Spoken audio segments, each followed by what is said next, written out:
आपने कहा कि अगर गृहस्थ है तो ब्रज और चरणामृत लेके जाओ वहाँ भजन करो, तो है तो सब कुछ आप ही कहते हैं नाटक है सब, फिर उनके चक्कर में क्यों हम अटक के किनके घर वालों के चक्कर? तो ये बात अंदर आनी थी, बाहर से कहोगे नाटक है तो पिट जाओगे, बाहर से कहोगे तो पिट जाओगे। ये तो अंदर समझने का, ये तो विवेक जागृत करने का विषय है। क्या नाटक है? एक ही सच्चिदानंद भगवान जड़ चैतन्य रूप लेकर के हिल रहा है। अब ये बात तुम्हें अनुभूति करनी है कि सब पत्नी से कहो तुम नाटक हो, पुत्र से कहो तुम नाटक हो, पिता से कहो तुम नाटक हो, पागल घोषित कर दिया जाओ।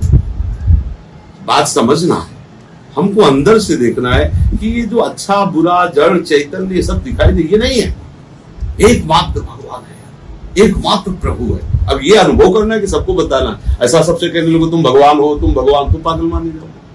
ये अंदर का विषय है। भजन करो, जिसके साथ जो कर्तव्य उस कर्तव्य का निर्वाह करो और आगे फिर वो जो उदासीन अवस्था आती तो ये अलग अलग सूत्र होते हैं। जब बुखार बहुत हाई लेवल का होता है तो साधारण टेबलेट नहीं दिए जाते, ऐसे ही जब उसका विवेक हाई लेवल का हो जाता है तो सीधे कहा जाता है सब तज हरिभज छोड़, संसार छोड़।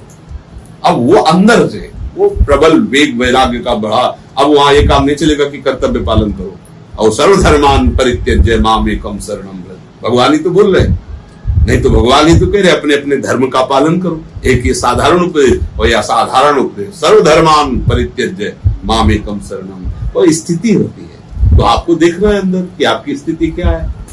अगर स्थिति गड़बड़ है और आप ये चाल चलोगे तो चल ही नहीं पाओगे, सारा मन वहीं लगा रहेगा परिवार में, संसार में। अगर स्थिति सही है तो वहां रहते हुए भी सारा का सारा चिंतन इधर होगा, वृंदावन बिहारी होगा। तो मुझे लगता है अपनी स्थिति को देखकर ही कदम उठाने से, समझ रहे हो, बात दोनों प्रभु की ही है। गृहस्थी भी प्रभु का है और वैरागी भी प्रभु का है। गृहस्थी में रहकर भी भगवत प्राप्ति होती है और वैराग्य से भी भगवत प्राप्ति होती है। पर गृहस्थी को अंतर वैराग्य धारण करना होता है। वैरागी बाहर का वैरागी और अंतर का दोनों का होता है। लेकिन गृहस्थी बाहर का रागी दिखाई देगा, परिवार है, घर मकान है, सब संग्रह, लेकिन अंदर से वो केवल प्रभु को अपना मानता है, केवल प्रभु के भजन में। ये बात समझ, ठीक है? सही आप तो मनन करो, जो सत्संग में सुनो उसको कुछ न कुछ पकड़ो। जैसे इतनी देर वार्ता हुई, अब आप बाहर निकलो तो आपने क्या लिया, कुछ पकड़ो। तो कोई एक शब्द पकड़ो, कोई एक पंक्ति पकड़ो जो तुम्हारे दिमाग में घूम जाए कि आज हम संत संग किया तो ये बात आज हमने पकड़ी। अब उसको कहो मत किसी से, उसको अंदर ही, अब उसको आचरण में उतारो। अभी महात्मा बन जाओगे, अभी भजन मार्ग शुरू हो जाए। अब सुन करके गए बाहर, अब आपसे पूछा जाए क्या सुना, नहीं बहुत बढ़िया था, कई लोगों ने प्रश्न किया, बड़ा उत्तर दिया, नहीं आपने क्या पकड़ा, नहीं सुना, बस श्रोता सोई परम सुजान सुनत चित रति करे।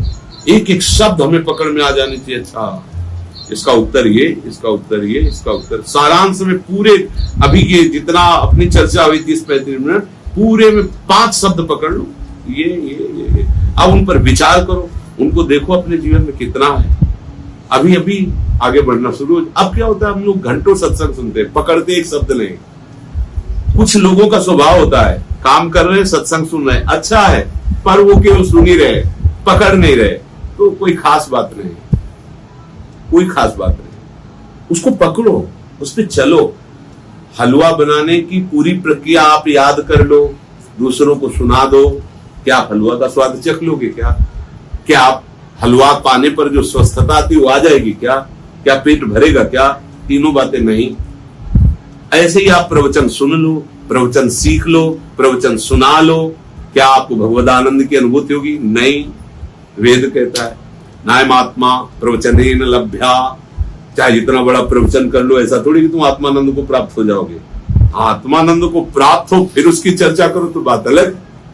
तो ना ये प्रवचन से मिलता है, ना प्रवचन सुनने से मिलता है, ना बहुत बुद्धिमान को मिलता है। जिसने इसका वर्ण कर लिया, पकड़ लिया कि वो बात मिल गई और शुरू हो गया, बस वही सत्संग का लाभ ले सकता है। पकड़ो, एक शब्द ही आपका कल्याण कर सकता है। पकड़ो।